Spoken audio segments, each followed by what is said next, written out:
இந்த ஆன்மா உலகை அறிவதற்கு வியஞ்சகமாய அந்த சடமாகிய கண்ணோடு பொது வகையால் கலந்து நிற்பதால்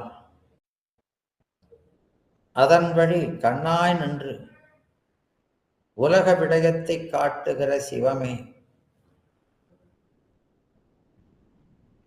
அதை செலுத்தும் ஆன்ம அறிவோடு சிறப்பு வகையான் கலந்து நின்று